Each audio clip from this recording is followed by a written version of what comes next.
सुरुवातीला आपण बुलेटिनच्या पावसाच्या बातम्या पाहणार आहोत।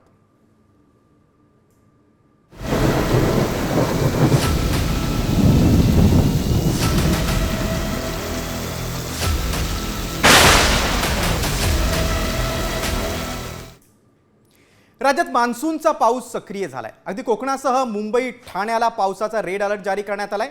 नागरिकांनी सावधगिरी बाळगण्याचं आवाहन करण्यात आले। तर पुणे कोल्हापूरला ऑरेंज अलर्ट देण्यात आलाय। पूर्व विदर्भात देखील पाऊस वाढण्याची शक्यता आहे। विजांसह वादळी पावसाची शक्यता वर्तवण्यात आली।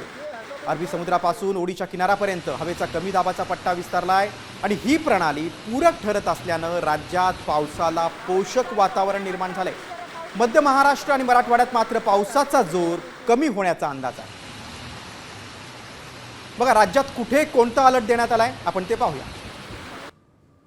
बघा महाराष्ट्राच्या मॅपवर बघा मुंबई, ठाणे, पालघर, रायगड, रत्नागिरी आणि सिंधुदुर्ग म्हणजेच काय तर मुंबईसह कोकणातील जिल्ह्यांना रेड अलर्ट आहे। कोल्हापूर, सातारा, पुणे, पश्चिम महाराष्ट्रातील हे प्रमुख 3 जिल्हे आहेत, तिथे ऑरेंज अलर्ट आहे।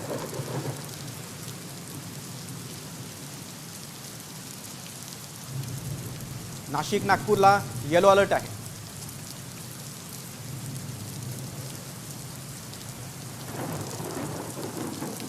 अमरावती, यवतमाळ, बुलढाणा, वाशिम, भंडारा, विदर्भातील या जिल्ह्यांना येलो अलर्ट आहे।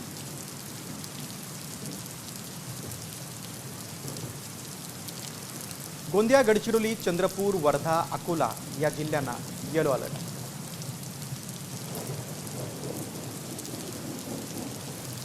बातमी मुंबईतून मुसळधार पावसामुळे अंधेरी सबवे पाण्याखाली गेला होता। अंधेरी सबवेमध्ये 5 फुटांपर्यंत पाणी साचलं होतं। त्यामुळे अंधेरी सबवे वाहतुकीसाठी काही काळ बंद करण्यात आला होता।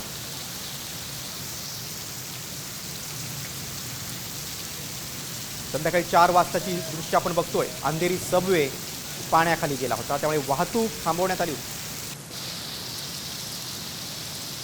दरवर्षी या परिसरामध्ये पाणी साचतं।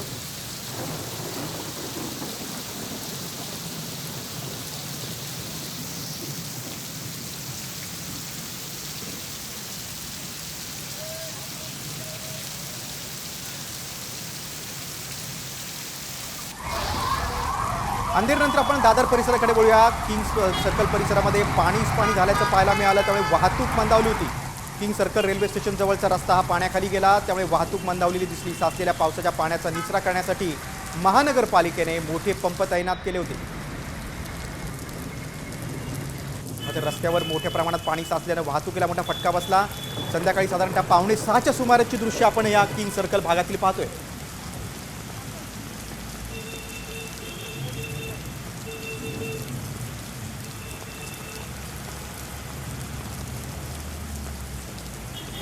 सर्कल भागातील आपण हे दृश्य बघतोय। संध्याकाळी 5:45 वाजता रस्त्यावर पाणी साचलं होतं। मात्र या पाणी साचल्यामुळे सर्कल भागात पाणी साचल्यामुळे वाहतूक मात्र काहीशी मंदावली होती। तिकडे कुर्ल्यामध्ये देखील बघा काय चित्र आहे। 4:15च्या सुमारास कुर्ल्यामध्ये देखील पाणी साचलं होतं। अनेक भागात पाणी साचलं होतं। कुर्ला स्थानकाबाहेर दुकानांमध्ये देखील पाणी शिरलं। तर कुर्ला रेल्वे ट्रॅक देखील पाणी साचल्यानं इथे रेल्वे वाहतूक धीम्या गतीनं सुरू होतं। रेल्वे ट्रॅकवर देखील मोठ्या प्रमाणात पाणी आलं होतं। कुर्ला रेल्वे स्टेशन बाहेर काही दुकानं आहेत, त्या दुकानांमध्ये देखील पाणी शिरलं होतं।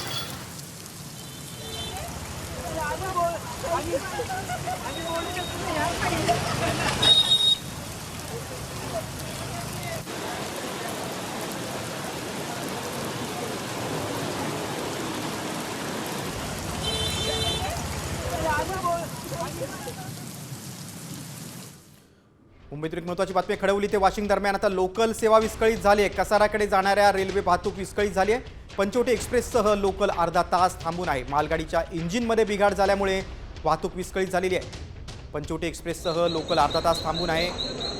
कसारा रेल्वे स्थानकाकडे जाणारी मध्य रेल्वेची वाहतूक विस्कळीत झालेली आहे। खडवली ते वाशिम हे 2 जे स्टेशन आहेत त्यांच्या दरम्यान लोकल सेवा विस्कळीत झाली आहे। एका मालगाडीच्या इंजिनमध्ये बिघाड झाला आणि त्याचा फटका आता लोकल सेवेला बसला। अधिक माहिती घेऊया। आमचे प्रतिनिधी अभिजित देशमुख फोनद्वारे जोडले गेलेत। अभिजित, नाशिककडे जाणारी पंचवटी एक्सप्रेस देखील खोळंबून आहे, अधिक काय माहिती? आज संध्याकाळी 8 वाजण्याच्या सुमारास वाशिम ते आसनगाव दरम्यान एका मालगाडीच्या इंजिनमध्ये बिघाड झाल्याने कसाराकडे जाणाऱ्या मार्गावरील जी रेल्वे वाहतूक होती, रेल्वे वाहतूक विस्कळीत झाली होती।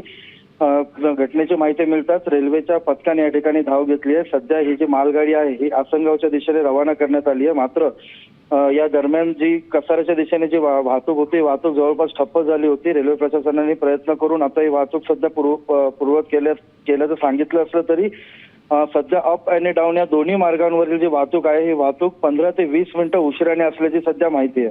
अभिजित, तुम्ही सविस्तर माहिती दिली त्याबद्दल धन्यवाद. आता थोड्या भांडूपकडे. मुंबईच्या उपनगरात मुसळधार पावसानं हजेरी लावली, त्यामुळे सखल भागात मोठ्या प्रमाणात पाणी साचल्याचं दिसून आलंय. भांडूपमधील LBS रोड देखील पाण्याखाली गेला. त्यामुळे एकेरी मार्गाने तिथं वाहतूक सुरू होती. आपण त्याची दृश्य बघतोय. संध्याकाळी 4:15च्या सुमाराची ही भांडूप परिसरातील दृश्य आहेत. मात्र मोठ्या प्रमाणात रस्त्यावर पाणी साचल्यामुळे त्याचा वाहतुकीला देखील फटका बसला. LBS रोड हा पाण्याखाली गेला.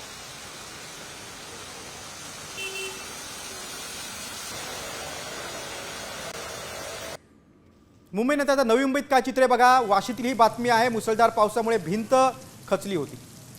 वाशी प्लाझा परिसरात भिंत खचली. यावेळी 3 सेकंदांना एका व्यक्तीचा जीव वाचला. यात अनेक वाहनांचं देखील नुकसान झालं. ही घटना इथल्या CCTV कॅमेऱ्यात कैद झाली. वाशी प्लाझाची भिंत खचल्याचे दृश्य समोर आलेले आहेत. CCTV फुटेज समोर आलेले आहे. मात्र एका व्यक्तीचा केवळ 3 सेकंदानं जीव वाचलेला आहे. तो तिथून बाहेर पडला आणि ही भिंत खचली. 3 सेकंदांना या व्यक्तीनं मृत्यूला हुलकावणी दिली.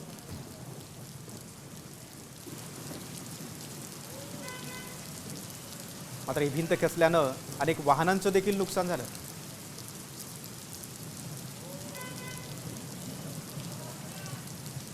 दुसरीकडे नवी मुंबईत वाशी, बेलापूर, खारघरचं, सानपाडासह तुर्भे भागात देखील मोठ्या प्रमाणात पाणी साचलंय. पावसाचं काही ठिकाणी पाणी तर साचलंच आहे, मात्र काही ठिकाणी झाडं देखील कोसळल्याच्या घटना घडल्या आहेत. मुसळधार पावसामुळे तुर्भे रेल्वे स्टेशन परिसर देखील पाण्याखाली गेल्याचं पाहायला मिळालेलं आहे. CPD, बेलापूर, खारघर या भागात देखील तुफान पाऊस झालेला आहे.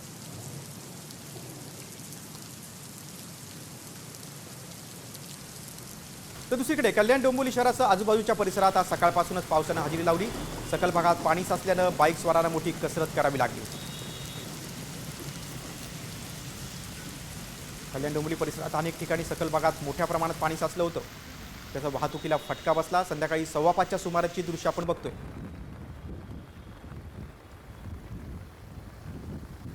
अनेक रस्ते पाण्याखाली गेले होते.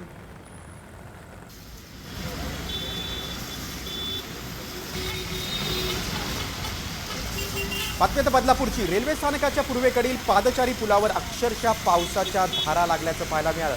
त्यामुळे रेल्वे स्टेशनवर येणाऱ्या प्रवाशांना एकतर छत्री उघडून किंवा पावसात भिजतच रेल्वे स्टेशन गाठावं लागलं. तिथे घराच्या शेजारी असलेल्या भागातच पावसाचं पाणी गळतंय. हे सर्व पाणी आता पादचारी पुलावरच साचतंय. त्यामुळे प्रवासी घसरून पडण्याची भीती व्यक्त होती. त्यामुळे लवकरात लवकर रेल्वे प्रशासनाने ही पाणी गळती बंद करावी अशी मागणी आता प्रवाशांमधून होते.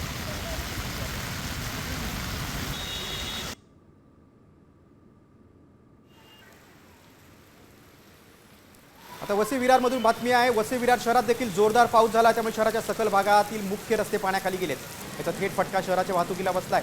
या साचलेल्या पाण्यातूनच नागरिकांना मार्ग काढत प्रवास करावा लागत होता.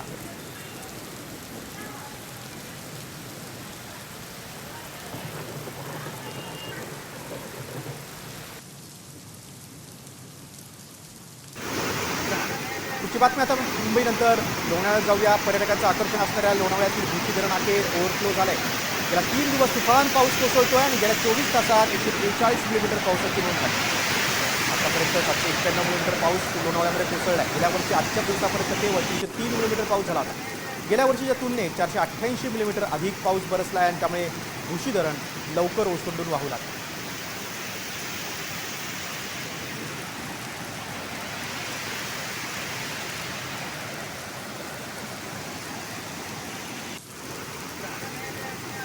पुण्यात शहर आणि उपनगरामधून पहाटेपासूनच रिपरिप काही ठिकाणी पाऊस बरसतोय. गेल्या 2 दिवसांपासून पुणे शहरात पावसाची दमदार बॅटिंग सुरू आहे. त्यामुळे मुठा नदीच्या पात्रामध्ये पाणी पातळी वाढलेली आहे. पुण्याला पाणी पुरवठा करणाऱ्या धरण पाणलोट क्षेत्रात देखील चांगला पाऊस झालेला आहे. परिणामी मुठा नदीची पाणी पातळी वाढली. पुणे शहराला आज आणि उद्या अलर्ट जारी करण्यात आलेला आहे. ऑरेंज अलर्ट पुण्याला आहे.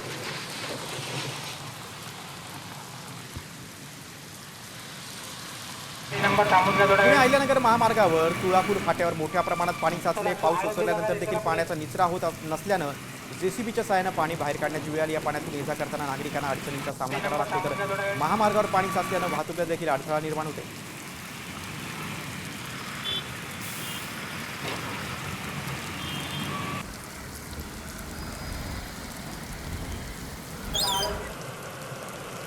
बातमी आता कोल्हापूरची. 3 दिवसांच्या विश्रांतीनंतर कोल्हापुरात अनेक भागात मुसळधार पावसाने हजेरी लावली, त्यामुळे पंचगंगेच्या पातळीत वाढ झाली आहे. सध्या पंचगंगा 18 फुटांवरून वाहते. जिल्ह्यातील 7 बंधारे पाण्याखाली गेले.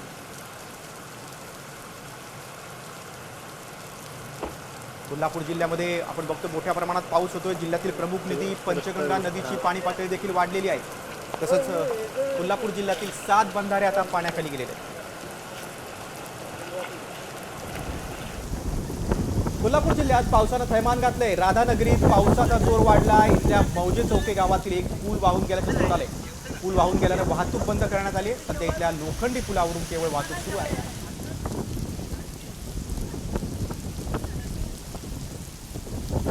राधानगरी परिसरातील आपण हे दृश्य बघतोय. मुसळधार पावसात एक पूल वाहून गेला आहे.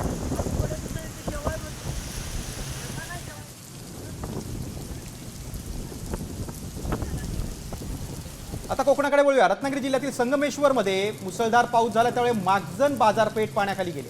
तब्बल 13 तासापासून मागजन बाजारपेठेत पुराचं पाणी आहे. गड नदीला पूर आल्यानं बाजारपेठेत पुराचं पाणी शिरलंय.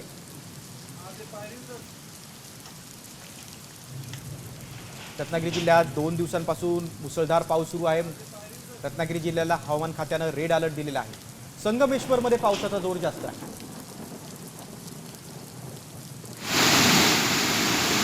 दुसरीकडे रत्नागिरी जिल्ह्यातील फणसवणे कळंबस्ते गावांचा देखील संपर्क तुटलेला आहे. मुसळधार पावसामुळे स्थिती ओढावलेली आहे.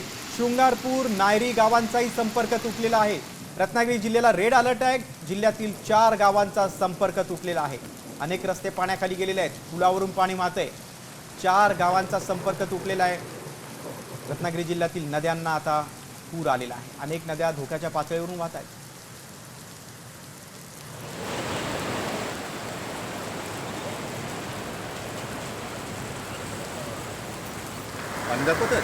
रत्नागिरी जिल्ह्यात पावसाचं धुमशान सुरू आहे. मुसळधार पावसामुळे रत्नागिरी जिल्ह्यात जनजीवन पूर्णपणे विस्कळीत झालं. संततधार पावसामुळे जगबुडी, नारंगी, शास्त्री नद्यांना पूर आलाय. या पुरामुळे अनेक व्यापाऱ्यांच्या दुकानात तसंच नागरिकांच्या घरामध्ये देखील पाणी शिरलंय. जनजीवन पूर्णपणे विस्कळीत झालंय.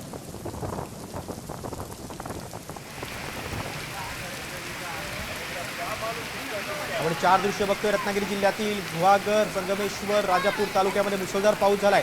खेडमध्ये देखील नद्यांना पूर आलेला आहे. अनेक रस्ते पाण्याखाली गेलेले आहेत. बाजारपेठांमध्ये पाणी शिरलेलं आहे. रत्नागिरीनंतर रायगड जिल्ह्यात काय स्थिती बघा. रायगड जिल्ह्यातील नद्यांच्या पाणी पातळीत देखील वाढ झाली आहे. मुसळधार पावसामुळे आंबा आणि कुंडलिका नद्यांच्या पाणी पातळीत मोठी वाढ झाली आहे. या दोन्ही नद्यांनी इशारा पातळी ओलांडली आहे. शिवकालीन वरवटणे पुलाला पाणी लागल्यानं नागोठणे शहराला जोडणारा पूल वाहतुकीसाठी बंद झालाय. त्यामुळे नागरिकांना पर्यायी मार्गाचा वापर करावा लागणार आहे. त्यामुळे परिसरातील नागरिकांना सतर्कतेचा इशारा दिला. रायगड जिल्ह्यात 2 दिवसांपासून संततधार पाऊस आहे. त्यामुळे जिल्ह्यातल्या नद्या ओसंडून वाहत आहेत. माणगाव तालुक्यातील काळ नदी ही गोरेगावजवळ ओसंडून वाहते. जवळपास 100 गावांना पिण्याचं पाणी पुरवणारा बंधारा पाण्याखाली गेला. नदी प्रवाहातील नदीची पाणी पातळी मोठी वाढलेली आहे. पात्राच्या बाहेर नदी गेलेली आहे. त्यामुळे शेती आणि आदिवासी वाडीवर जाणारा रस्ता देखील बंद झालाय. राज्यात मुसळधार पाऊस सुरू आहे. गेल्या 24 तासात राज्यात वेगवेगळ्या घटनांमध्ये 18 जणांचा मृत्यू झाला, तर 65 जण जखमी झाले. राज्याच्या आपत्ती विभागाने माहिती दिली आहे. पुणे मावळमध्ये घडलेल्या घटनेत 4 जणांचा मृत्यू झाला, तर 51 जण जखमी.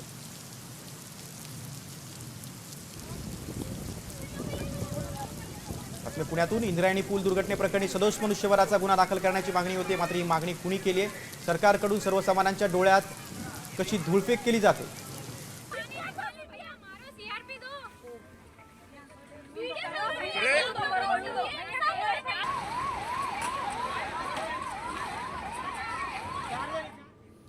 पुढच्या बातमीकडे. बातमी पुण्यातून. इंद्रायणी पूल दुर्घटनेप्रकरणी सदोष मनुष्यवधाचा गुन्हा दाखल करण्याची मागणी होते. मात्र ही मागणी कुणी केली आणि सरकारकडून सर्वसामान्यांच्या डोळ्यात कशी धूळफेक केली जाते? राज ठाकरेंनी कशा प्रश्नांच्या फैरी झाडल्यात?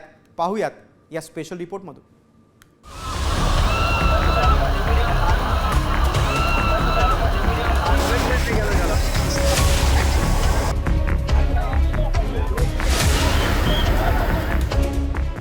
हा कोसळलेला पूल बिहारमधील नाही, तर हा पूल पुणे जिल्ह्यातील इंद्रायणी नदीवरचा आहे. हा पूल कोसळल्यानं 4 पर्यटकांचा मृत्यू झालाय, तर 51 जणांचा जगण्यासाठी संघर्ष सुरू आहे. मात्र याच पुलासाठी 8 कोटींचा निधी मंजूर केल्याचा दावा मंत्री गिरीश महाजनांनी केला आणि त्याची पोलखोल खासदार संजय राऊतांनी केली. 8 कोटीचं काम आहे असं मी ऐकलं, पण पत्रावर सही आहे 80,000. हे पहा, म्हणजे आपण कोणत्या कागदावर सही करतो आहोत, म्हणजे किती गांभीर्य आहे अशा काम. 80,000च्या पत्रावर रवींद्र चव्हाण यांनी केलेली सही आहे, आपण पाहू शकता. म्हणून मी अनेकांना आकडा दाखवला. माझं तर काय चष्म्याचा नंबर बदललेला नाही ना. एक मंत्री सही करतोय इंद्रायणी नदीच्या पुलावर बांधकाम करण्यासाठी. तर राज ठाकरेंनीही इंद्रायणी पूल दुर्घटनेवरून प्रश्नांची सरबत्ती करत सरकारला धारेवर धरलंय. पूल धोकादायक होता तर प्रवेशबंदी का केली नाही? पूल धोकादायक असताना नव्यानं पूल का बांधला नाही? प्रत्येक घटनेनंतर सरकारची एकच ठराविक प्रतिक्रिया असते. सरकारचे इतके विभाग नक्की काय करतात? तुमच्या सत्तेच्या अनुभवाचा राज्याला काय उपयोग? असा सवाल राज ठाकरेंनी केलाय. इंद्रायणी नदीवरील कुंडमळा पुलासाठी 15 कोटींची आवश्यकता असताना तत्कालीन सार्वजनिक बांधकाम मंत्री रवींद्र चव्हाण यांनी 80,000 रुपयांचीच मंजुरी दिली. त्यामुळे प्रशासनावर सदोष मनुष्यबळाचा गुन्हा दाखल करण्याची मागणी राऊत यांनी केली. कागदावरती म्हणे हे पैसे मंजूर झाले आहेत. किती? त्या पुलाच्या निर्मितीसाठी सरकारने पैसे मंजूर केले आहेत कागदावर. मग पूल का नाही झाला? पैसे गेले कुठे? अजितदादा पवार जेवढे जबाबदार आहेत तेवढे त्यावेळचे मुख्यमंत्री जे कोणी असतील ते सार्वजनिक बांधकाम मंत्री यांच्यावरती सदोष मनुष्यवधाचा गुन्हा दाखल व्हायला हवा. काही लोक देशाच्या सेनेवर आरोप करतात, देशाच्या शौर्यावर आरोप करतात. त्यांना गल्लीपासून दिल्लीपर्यंत फक्त आरोपाचं पडलं आणि अशा लोकांना उत्तर द्यायला बसलो नाही येते. राज्यातील 20,000 पेक्षा जास्त पुलांपैकी 40% पूल धोकादायक स्थितीत असल्याची माहिती सार्वजनिक बांधकाम विभागाच्या सूत्रांनी दिली आहे. त्यामुळे मुद्दा फक्त इंद्रायणी पुलाचा नाही, तर सर्वसामान्यांना मृत्यूच्या दाढे ढकलणाऱ्या राज्यातील सर्वच धोकादायक पुलांचं ऑडिट करायला हवं. याबरोबरच इंद्रायणी पूल प्रकरणाची उच्चस्तरीय चौकशी करून निधी अडवणाऱ्या अधिकाऱ्यांवर सदोष मनुष्यबळाचा गुन्हा दाखल करणार का, असा सवाल उपस्थित केला जातोय. दिलीप कांबळेसह ब्युरो रिपोर्ट, साम टीव्ही न्यूज, मावळ, पुणे. इंद्रायणी नदीवरील पूल दुर्घटनेचा फोटो साम टीव्हीच्या हाती लागलाय. इंद्रायणी नदीवरील पूल कोसळून झालेल्या दुर्घटनेमध्ये 4 मृत्यू झाला. या दुर्घटनेचा फोटो आता समोर आलेला आहे. आपण बघू शकतो कशा प्रकारे ही दुर्घटना घडलेली आहे. पुलावर मोठ्या प्रमाणात लोक जमले होते, 50 पेक्षा जास्त पर्यटक होते आणि या वजनामुळेच हा पूल कोसळला. पूल कोसळतानाचा जो फोटो आहे तो आता साम टीव्हीवर आपण स्क्रीनवर बघताय. हा पूल जीर्णावस्थेत होता. पूल हा ओव्हरवेट झाला आणि पूल कोसळला. 4 जणांचा या दुर्घटनेत मृत्यू झाला. फादर्स डेलाच चिंचवडच्या बाप लेकावर काळानं घाला घातलाय. इंद्रायणी नदीवरील पूल दुर्घटनेमध्ये रोहित माने, विहान माने यांचा मृत्यू झालाय, तर शमिका माने गंभीर जखमी झाल्या. त्यांच्यावर एका खासगी रुग्णालयात उपचार सुरू आहेत. रोहित माने एका नामांकित कंपनीत IT अभियंता होते. रोहित माने आपली पत्नी शमिका आणि मुलगा विहान यांच्यासोबत कुंडमळा परिसरात पर्यटनासाठी आले होते. मात्र पूल दुर्घटनेचे ते बळी ठरले. फादर्स डेलाच बाप लेकाचा मृत्यू झाला.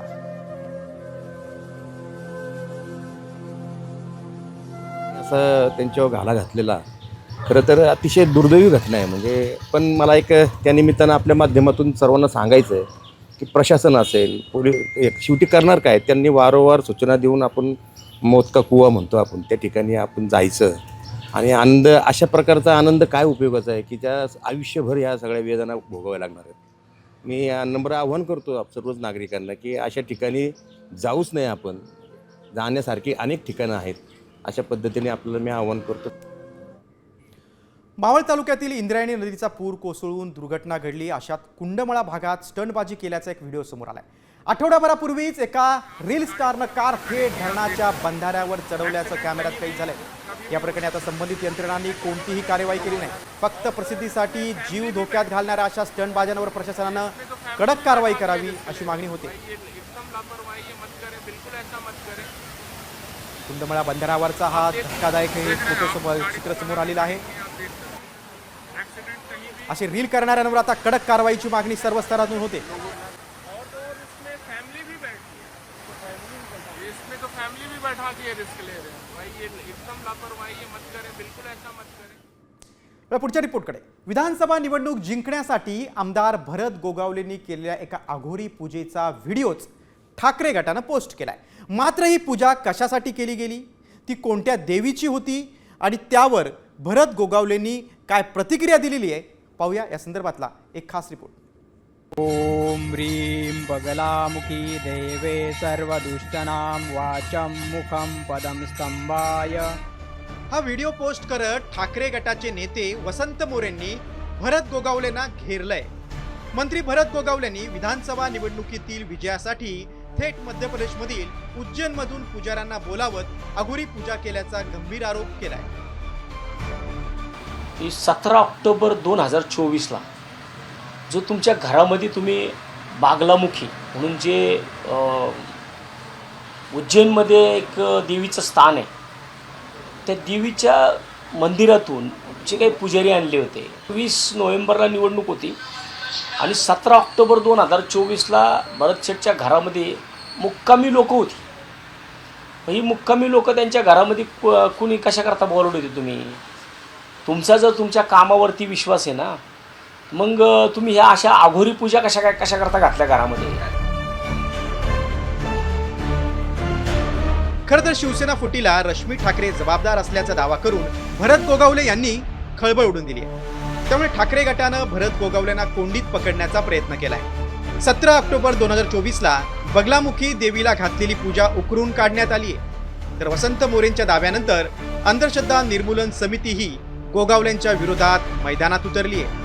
महाराष्ट्रामध्ये हा जादूटोणा विरोधी कायदा आल्यानंतर बऱ्याच वेळा असे लोक वेगवेगळ्या पद्धतीचे इलेक्शनमध्ये निवडून येण्यासाठी वेगवेगळे प्रकार केलेले आहेत। विरोधी नेत्याच्या नावाने कुठेतरी झाडाला बावल्या टोकल्या, खिळे टोकले, त्याच्या नावाचा उतारा टाकला, असे प्रकार बऱ्याच इलेक्शनमध्ये उघडकीला आलेले आहेत। पण मुद्दा हा आहे की असं करतानाचं एखादं फुटेज आहे, ते व्यक्ती करते आहे, तर त्याला म्हणता येईल।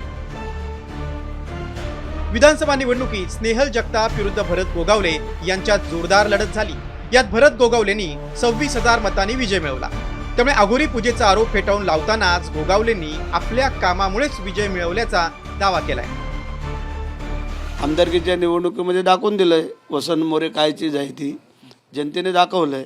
तेव्हा वसंत मोरेंनी जे काय आहे ते नीट व्यवस्थित लक्ष देऊन पाहावं, काय नक्की आहे, ज्याला कोणाला काय अघोरी पूजा करायची किंवा काय, तो असे व्हिडिओ क्लिप काढतो का, किंवा तो व्हिडिओ क्लिप करून कोणाकडे पाठवतो का? आमचा सरळ समोर आणि स्वच्छ कारभार आहे। दरम्यान यापूर्वी ठाकरे गटानं उपमुख्यमंत्री एकनाथ शिंदेंवरही अघोरी पूजेचे आरोप केले होते। 2013 मध्ये डॉक्टर नरेंद्र दाभोळकर यांच्या हत्येनंतर महाराष्ट्रात अंधश्रद्धा निर्मूलन आणि जादूटोणा विरोधी कायदा अंमलात आला। खरं तर राजकीय नेत्यांकडे पाहून समाज भूमिका घेत असतो। राजकीय नेत्यांनी अंधश्रद्धेच्या विळख्यात अडकण्यापेक्षा विज्ञानाची कास धरणं आवश्यक आहे, असा सर्वत्र सूर उमटतोय। अक्षय बडवेसह सूरज मसूरकर, साम टीव्ही न्यूज। पुढच्या बातमीकडे। मुख्यमंत्र्यांनी अनेक मंत्र्यांना खासगी सचिव नेमण्यास अजूनही परवानगी दिलेली नाही। त्यामुळे मंत्र्यांना खासगी सचिवांविनाच काम करावं लागते। पाहूया या संदर्भातला एक रिपोर्ट। महायुती सरकारच्या तब्बल 7 मंत्र्यांना अजूनही खासगी सचिव नेमण्यास मुख्यमंत्र्यांनी परवानगी दिलेली नसल्याचं समोर आलंय आणि त्यामुळे या मंत्र्यांना अजूनही खासगी सचिवांविनाच कारभार करावा लागतोय। या संदर्भात शिंदे सेनेच्या मंत्र्यांनी उपमुख्यमंत्री एकनाथ शिंदेंकडे तक्रार केल्याची माहिती आहे। कोणत्या मंत्र्यांना अजूनही खासगी सचिव मिळालेले नाहीत ते पाहूया। 1. गुलाबराव पाटील, पाणी पुरवठा मंत्री। 2. दत्ता भरणे, क्रीडा आणि अल्पसंख्याक मंत्री। 3. शंभूराज देसाई, पर्यटन मंत्री। 4. उदय सामंत, उद्योग मंत्री। 5. छगन भुजबळ, अन्न आणि नागरी पुरवठा मंत्री। 6. गणेश नाईक, वन मंत्री। 7. संजय राठोड, जलसंधारण मंत्री। महायुती सरकार स्थापन होऊन तब्बल 6 महिने उलटले, मात्र तरीही या मंत्र्यांना खासगी सचिव मिळालेले नाहीत। त्यामुळेच महायुती सरकारमध्ये सारं काही आलबेल नाही अशीच जोरदार चर्चा राजकीय विश्वात रंगली आहे. पुढच्या बातमीकडे वळूया. बातमी चंद्रकांत पाटलांच्या टीकेची. संजय राऊत आणि त्यांचा पक्ष पनवती आहे अशा शब्दात भाजपचे मंत्री चंद्रकांत पाटील यांनी टीका केलेली आहे. 68 नगरसेवक उद्धव ठाकरेंना सोडून शिंदेंकडे गेले, त्यामुळे 68 ठिकाणी आधी माणसं शोधा असा टोलाही त्यांनी लगावला. विशेषतः विमान अपघाताच्या तर 33 प्रकारच्या स्वातंत्र्यानंतरच्या घटना तुम्हीच लिहिल्या. म्हणजे बाबा गेल्यापासून ते संजय गांधी गेल्यापासून ते माधवराव सिंधिया गेल्यापासून तुम्हीच लिहिलं ना. मग त्यावेळेला काही पनवती लागली होती का? पनवती संजय राऊतना लागलेली आहे आणि पनवती त्यांच्या पक्षाला लागलेली आहे. 68 नगरसेवक कालपर्यंत सिटिंग उद्धवजींचे एकनाथ शिंदेकडे गेले. 68 ठिकाणी माणसं शोधा आधी. पुढची बातमी आता ग्रामविकास मंत्री जयकुमार गोरेंच्या मोठ्या विधानाची. शरद पवारांच्या राष्ट्रवादीचे 1-2 सोडले तर इतर सर्व आमदार सत्तेत येण्यास इच्छुक असल्याचं जयकुमार गोरेंनी म्हटलंय. या आमदारांनी आमच्याजवळ मन मोकळं केलंय असा मोठा दावा गोरेंनी केलाय. आता त्यांच्या पक्षात काय चाललं मी कसं सांगणार, त्यांच्या मनात काय हे की कसं मी सांगणार. पण अनेक जण आमच्याजवळ त्यांची मनं मोकळी करतात हे मात्र नक्की आहे. मला नाही वाटत एखाद दुसरा सोडला तर सगळ्यांची मनं मोकळी झालेली आहेत. पुढची बातमी आता नाशिकच्या राजकारणातून. ठाकरे सेनेतून हकालपट्टी करण्यात आलेले सुधाकर बडगुजर हे उद्या भाजपमध्ये प्रवेश करण्याची शक्यता आहे. नाशिकमधील भाजपचे आमदार सीमा हिरेंच्या बडगुजरांच्या भाजप प्रवेशाला जाहीर विरोध आहे. मात्र त्यांच्या विरोधाला डावलून बडगुजर यांना भाजपमध्ये प्रवेश दिला जाणार असल्याच्या वृत्ताला भाजपचे शहर अध्यक्ष सुनील केदार यांनी दुजोरा दिला आहे.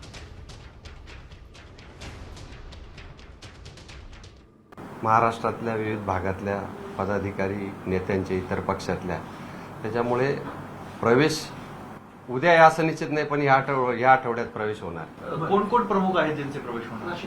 प्रमुख नावे तसे काही आमच्याकडे आलेली नाही, पण प्रवेश होणारे ह्या सूचना आलेल्या आहे आम्हाला. तर अजित पवारांच्या विधानाकडे. उपमुख्यमंत्री अजितदादांनी धीरूभाई अंबानी यांचा उल्लेख करत एक विधान केलं. पेट्रोल पंपावर पेट्रोल सोडूनच धीरूभाई अंबानी कोट्याधीश झाले असं विधान अजित पवारांनी केलं होतं. तर अंबानींबाबत वेगळ्या शब्दाचा उल्लेख केला असेल तर राजकारण सोडेल असं स्पष्टीकरण अजित पवारांनी वादानंतर दिलं.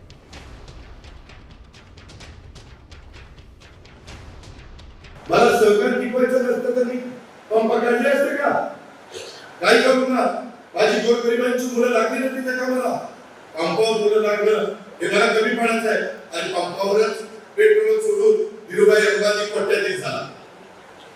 तुम्हाला सगळ्यांना मी खरेदी विक्री संघ मार्केट कमिटीच्या पेट्रोल पंपाची माहिती देत असताना असं म्हणालो, या देशाची एक व्यक्ती म्हणजेच धीरूभाई अंबानी हे स्वतः पेट्रोल पंपावर पेट्रोल सोडण्याचं काम करत होते. हे चॅनेलवाले वेगळंच काहीतरी दाखवतात की अजितनी वेगळा उल्लेख केला.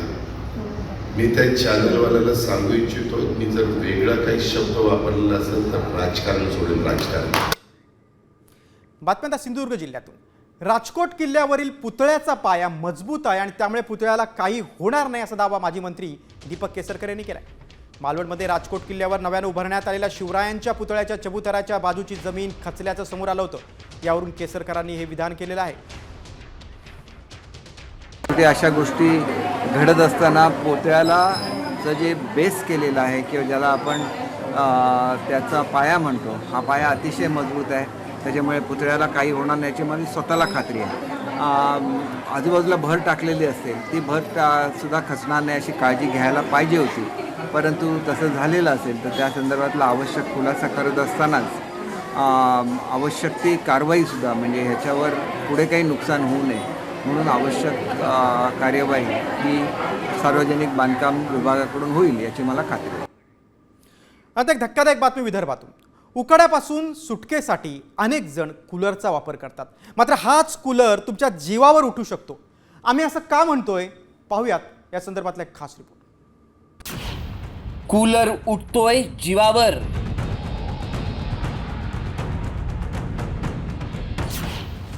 शॉक लागून आईसह 2 मुलांचा मृत्यू.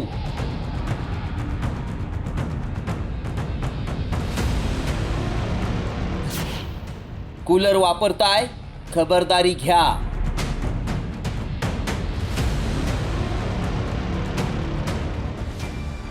तुम्ही तुमच्या घरात कूलर वापरत असाल तर ही बातमी तुमच्यासाठी आहे, कारण थंडावा देणारा कूलर तुमच्या जीवावरही उठू शकतो. याचा प्रत्यय अमरावतीत समोर आलाय. अचलपूरच्या चमक बुद्रुक गावात कूलरच्या शॉकमुळे आईसह 2 चिमुकल्यांचा मृत्यू झालाय. सुमती कासदेकर कूलरमध्ये पाणी भरत असताना त्यांना अचानक शॉक लागला. या दुर्घटनेत 2 मुलांसह सुमती यांचा मृत्यू झालाय. नक्की काय घडलंय ते सुमतीचे पती लक्ष्मण कासदेकर यांनी सांगितलंय. फिर मैं घर में घुसा, जूता निकाला. एक लड़का है जो बोल नहीं सकता, उस लड़के को कहा मम्मी कहाँ है. उसने फिर इशारे से कहा कि अंदर है. फिर मैंने बोला चलो ठीक है. फिर मैंने गया अंदर तो अंधेरा था रूम. फिर बैटरी लगाया और बैटरी लगाने के बाद वो यानी ऐसी पड़ी थी. फिर मैं समझा ऐसा मजाक कर रहा होगा करके मैंने उसको हलाया तो मुझे शॉट लगा, करंट लगा. उसके बाद मैं फिर दौड़ कर गया और अपना मेन स्विच ऑफ किया. या कासदेकर कुटुंबाला 6 मुलं होती. त्यापैकी 4 मुलं दुसऱ्या खोलीत असल्यानं सुदैवानं बचावली आहेत. दरम्यान कूलरमध्ये वीज प्रवाह उतरल्यानं यापूर्वीही अनेक जणांचा मृत्यू झालाय. नागपूर जिल्ह्यातील फेगडमध्येही 9 वर्षीय उत्कर्ष सेलोटे या चिमुकल्याचा कूलरचा शॉक लागून मृत्यू झाला होता. त्यामुळे कूलरचा वापर करताना कोणती खबरदारी घ्यायला हवी पाहूयात. कूलरमध्ये पाणी भरण्यापूर्वी विजेचा प्लग काढा. कूलरला ओल्या हातानं किंवा पायानं स्पर्श करू नका. प्लग किंवा सॉकेटमध्ये स्पार्किंग होत असल्यास कूलर त्वरित दुरुस्त करा. सैल आणि कापलेली वायर कूलरला जोडण्यासाठी वापरू नका. या घटनेमुळे घरगुती विजेच्या उपकरणांचा वापर करताना सावधगिरी बाळगण्याची गरज आहे. विद्युत उपकरणांची वेळोवेळी तपासणी आणि देखभाल देखील महत्त्वाची आहे. हेच या घटनेनं पुन्हा एकदा अधोरेखित केलंय. अमर घटारे, साम टीव्ही न्यूज, अमरावती. पुढची बातमी आहे तुळजापूरमधून. तुळजाभवानी देवीचा भारत माता असा उल्लेख केल्यामुळे आता पुजारी मंडळ आमने सामने आलेत. भोपे पुजारी मंडळ आणि पाळीकर पुजारी मंडळ आमने सामने आलेत. तुळजाभवानीला भारत माता म्हटलं तर वावगं काय असा सवाल पाळीकर पुजारी मंडळानं विचारलाय. तर तुळजाभवानी देवीचं महत्त्व कमी करण्यासाठी भारत माता उल्लेख केल्याचा आरोप पुजारी मंडळाने केला. तुळजाभवानी विकास आराखड्यात छत्रपती शिवाजी महाराज आणि तुळजाभवानीचे शिल्प उभं करण्याचा निर्णय घेण्यात आलाय. या पत्रात तुळजाभवानीला भारत मातेचा दर्जा दिल्यानं वाद झाला.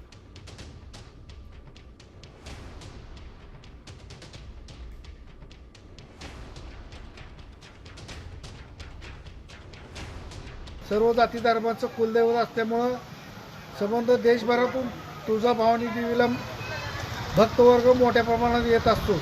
त्यामुळं या तुळजाभवानी देवीला भारत माता म्हणलं तर वावगं ठरणार नाही.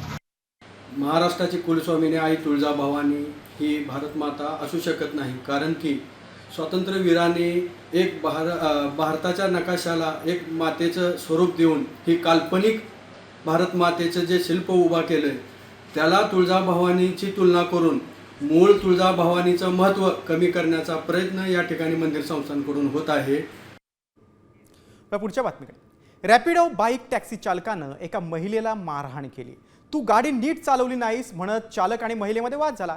महिलेनं चालकाला हेल्मेट परत केलं, मात्र पैसे देण्यास नकार दिला आणि त्यामुळे चिडलेल्या रॅपिडो बाईक टॅक्सी चालकानं महिलेच्या कानशिलात लगावली. ही धक्कादायक घटना बंगळुरूमधील आहे. जयानगर भागात ही घटना घडलेली आहे. रॅपिडो चालकानं चक्क महिला प्रवाशाच्या कानशिलात लगावली.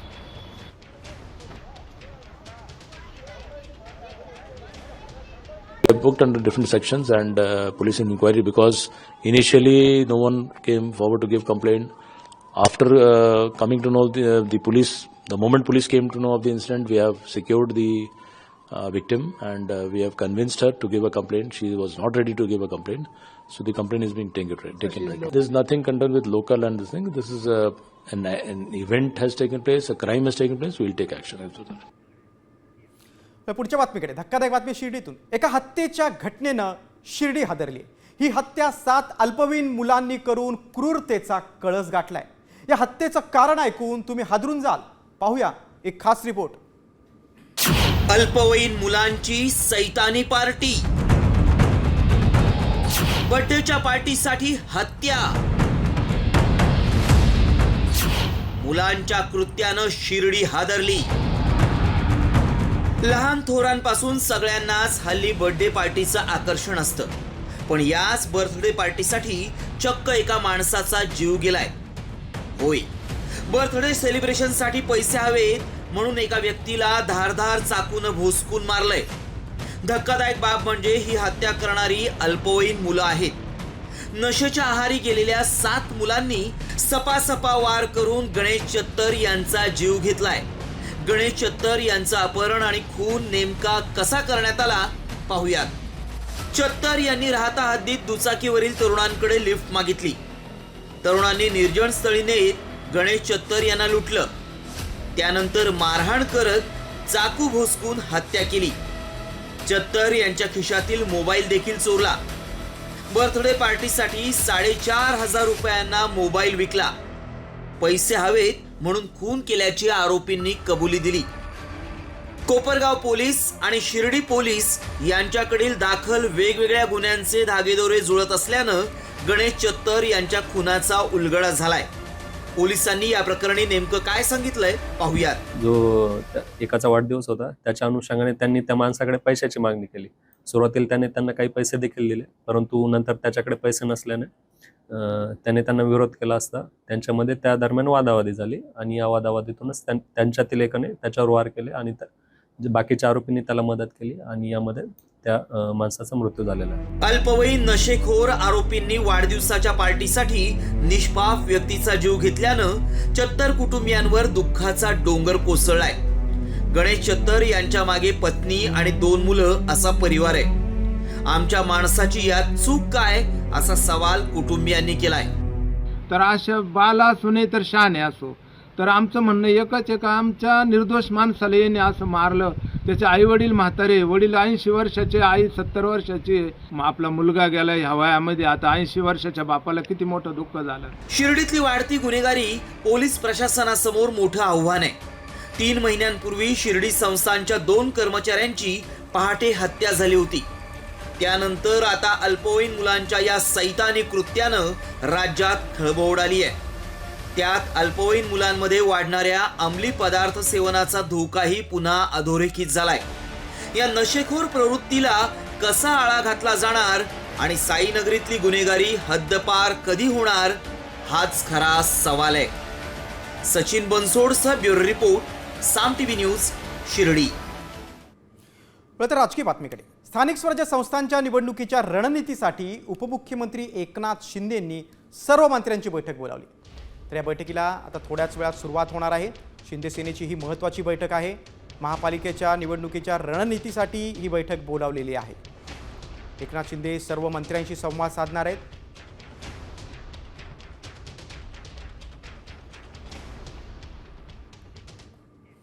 बातम्यात पुढची बुलढाणा जिल्ह्यातून. केस गळती आणि नख गळतीनंतर आता बुलढाण्यामध्ये एक नवीन आजार आलाय. बुलढाण्यात हाताला भेगा पडण्याचा आजार आहे. मेहकर तालुक्यातील शेलगाव देशमुख इथला हा सगळा प्रकार आहे. आरोग्य पथक आता शेलगाव देशमुख गावात दाखल देखील झालेले आहेत. आरोग्य तपासणी केली जाते. यापूर्वी देखील बुलढाणा जिल्हा चर्चेत आला होता, तो म्हणजे केस गळतीमुळे. अगदी केंद्रापासूनचं पथक इथं या गावात दाखल झालं होतं. आणि आता एक नवीन आजार आहे, तो म्हणजे हाताला भेगा पडतायत आणि या आजाराची देखील आरोग्य विभागानं दखल घेतलेली आहे. 20 पेशंट तपासले, त्यापैकी 14 जणांना पामर केरॅटोडर्मा आणि एक्झिमा असल्याचं दिसून आलेलं आहे. तिथे ॲलर्जन आहेत, डिटर्जन आहेत, कॉस्टिक सोडा आहे. इव्हन काही लोकांना तर लसण सोलल्यानं सुद्धा हाताची ॲलर्जी होऊ शकते. हे शेलगाव देशमुखला निघालेले पेशंट ते काही काल आज निघालेले नाही आहेत. मागच्या 8 ते 10 वर्षापासूनची हिस्ट्री आहे आणि ते ऑन ट्रीटमेंट आहेत. त्यांना ट्रीटमेंट चालू आहे, म्हणजे तो आजार वाढू नये यासाठी त्यांना ती स्किनची ट्रीटमेंट सुरू आहे. बातमी आता पुढची नागपूरमधून. सावनेर तालुक्यातील वाकीलगतच्या द्वारका वॉटर पार्क इथे मारहाण झालेली आहे. एका कामाठीतल्या एका कुटुंबाला बाउन्सर आणि सुरक्षा रक्षकांकडून बेदम मारहाण झालेली आहे. कुटुंबाला तब्बल 1.5 तास एका खोलीत कोंडून ठेवलं होतं. या हल्ल्यात गंभीर जखमी झालेल्या 2 महिलांना बेशुद्ध अवस्थेत नागपूरमधल्या खासगी रुग्णालयात दाखल करण्यात आलंय. या घटनेबाबत आता पाटण सावंगी पोलीस चौकीत तक्रार दाखल झालेली आहे. मारहाण झालेल्या कुटुंबियांनी खापा पोलीस आणि 112वर वारंवार संपर्क साधला, मात्र त्यांना कुठलीही मदत मिळाली नाही असा त्यांचा आरोप आहे.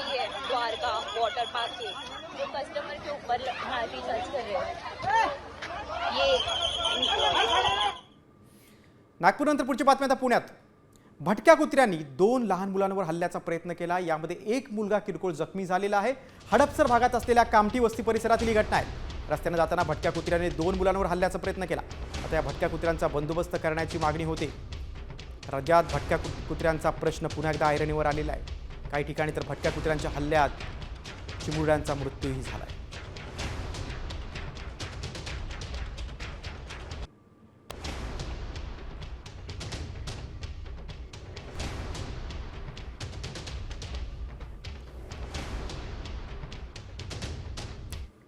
बातमी आता विमान दुर्घटनेबाबतची. अहमदाबाद विमान दुर्घटनेबाबत एक जो बचावला जो प्रवासी आहे त्याचा एक नवीन व्हिडिओ आता समोर आलेला आहे.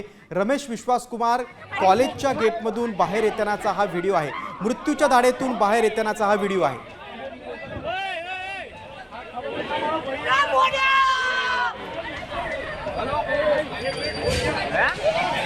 बघा चमत्काराचा नवीन व्हिडिओ. इकडे विमान दुर्घटना घडली, भीषण ही दुर्घटना घडली, मात्र रमेश विश्वकुमार आश्चर्यकारकरित्या बचावले. अगदी चालत चालत ते गेटच्या बाहेर आले.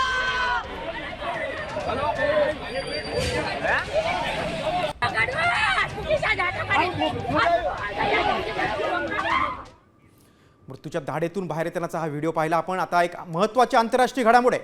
इराणच्या न्यूज चॅनलवर मिसाईल हल्ला आहे. इस्रायल जेट विमानाने मिसाईल डागलेला आहे. अँकर बातम्या वाचत असताना हल्ला झालेला आहे. इस्रायल जेट विमानाने मिसाईल डागलेला आहे. इराणच्या न्यूज चॅनलवर थेट हल्ला झालेला आहे. आपण बघतोय इराणच्या न्यूज चॅनलवर हल्ला झाला आणि अगदी अँकर बातम्या वाचत असतानाचा हा हल्ला आहे.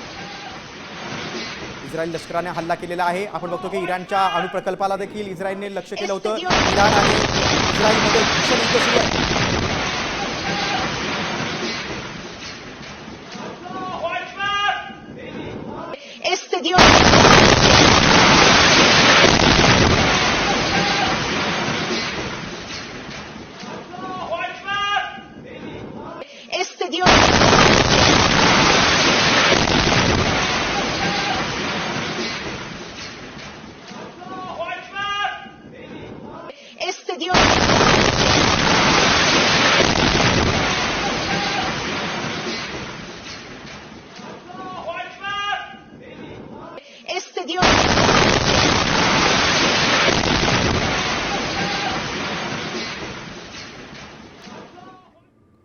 इराण आणि इस्रायलमधील वाढत्या तणावाच्या पार्श्वभूमीवर अमेरिकेतून एक मोठा खुलासा समोर आला आहे. वृत्तसंस्था रॉयटरच्या रिपोर्टनुसार अमेरिकेचे राष्ट्राध्यक्ष डोनाल्ड ट्रम्प यांनी अलीकडेच इस्रायलच्या एका महत्त्वाच्या योजनेला नकार दिला होता. त्यामध्ये इराणचे सर्वोच्च नेता आयतुल्ला खोमेनी यांना लक्ष्य करून ठार मारण्याची तयारी होती. इस्रायलनं खोमेनींना लक्ष्य करण्याचा प्रस्ताव अमेरिकेसमोर ठेवला होता, मात्र ट्रम्प यांनी हा विचार नाकारला आहे. इराणनं अजूनपर्यंत एखाद्या अमेरिकन व्यक्तीला मारले का असा प्रश्न विचारला. नसेल तर मग जोपर्यंत इराण तसं करत नाही तोपर्यंत आपण त्यांच्या राजकीय नेतृत्वाला लक्ष्य करण्याबद्दल विचार करणार नसल्याचं म्हटलंय. इराणमध्ये सुमारे 10,000 भारतीय नागरिक अडकले आहेत. इस्रायलशी झालेल्या संघर्षामुळे इराणमधील सर्व विमानतळ आता बंद आहेत. इराण आणि इस्रायलमधील संघर्ष चौथ्या दिवशी देखील सुरू आहे. सोमवारी इराणनं सर्व परदेशी नागरिकांना देश सोडण्यास सांगितलंय. इस्रायलनं इराणमध्ये केलेल्या हल्ल्यादरम्यान भारतीय दूतावास विद्यार्थ्यांना सुरक्षित ठिकाणी हलवण्यासाठी काम करतोय.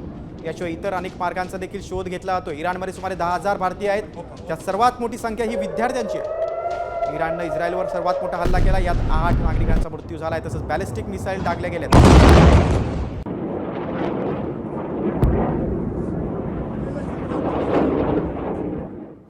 इराणनं अमेरिकेचे राष्ट्राध्यक्ष डोनाल्ड ट्रम्प यांच्या हत्येचा कट रचला होता असा खळबळजनक दावा इस्रायलनं केलाय.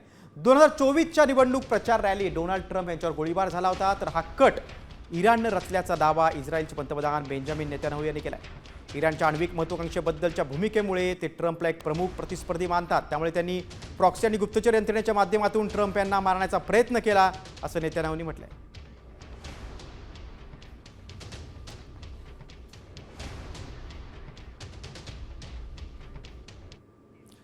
इराण इस्रायल युद्धासंदर्भातल्या बातम्या पाहिला. आता आपण पालखी सोहळ्यासंदर्भातल्या काही बातम्या पाहूया.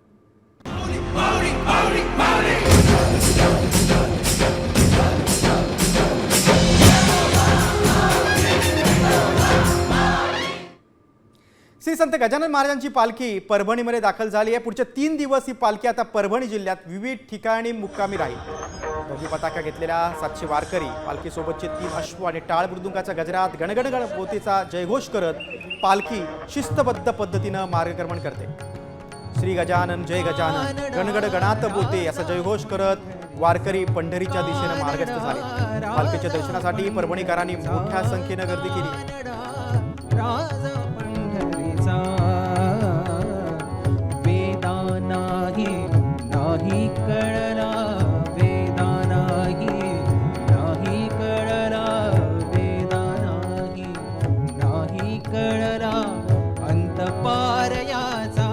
गजानन महाराजांच्या पालखीनंतर वळू आपण निवृत्तीनाथांच्या पालखी. नाशिकच्या त्र्यंबकेश्वरमधून निघालेल्या संत निवृत्तीनाथ महाराजांच्या पालखीचं अहिल्यानगरमध्ये आगमन झालंय. टाळ मृदुंगाचा गजर करत मोठ्या संख्येने वारकरी या पालखी सोहळ्यात सहभागी झाले. संगमनेर तालुक्यातील पारेगाव इथे भाविकांनी पालखीचं स्वागत केलं. निवृत्तीनाथांच्या पालखीचा आज अहिल्यानगरमध्ये मुक्काम असणार आहे, तर उद्या ही पालखी लोणी मार्गे श्रीरामपूरच्या दिशेनं रवाना होईल. राम कृष्ण आता बातमी आहे मुक्ताईच्या पालखीची. आषाढी वारीसाठी पंढरपूरच्या दिशेने निघालेल्या मुक्ताईंची पालखी जालन्यातील काळजाला इथे मुक्कामी आहे. मुक्ताईंच्या पालखीनं खानदेश विदर्भाचा प्रवास करत आता मराठवाड्यामध्ये प्रवेश केलाय. जालना जिल्ह्यात पालखीचं जल्लोषात स्वागत करण्यात आलं. मुक्ताईंच्या पालखीचा जालन्यात मुक्काम असणार आहे. मुक्ताईंच्या दिंडी सोहळ्याचं यंदाचं 318वं वर्ष आहे. दरम्यान शिवसेनेचे आमदार अर्जुन खोतकर यांनी मुक्ताईच्या पालखीचं दर्शन घेतलं.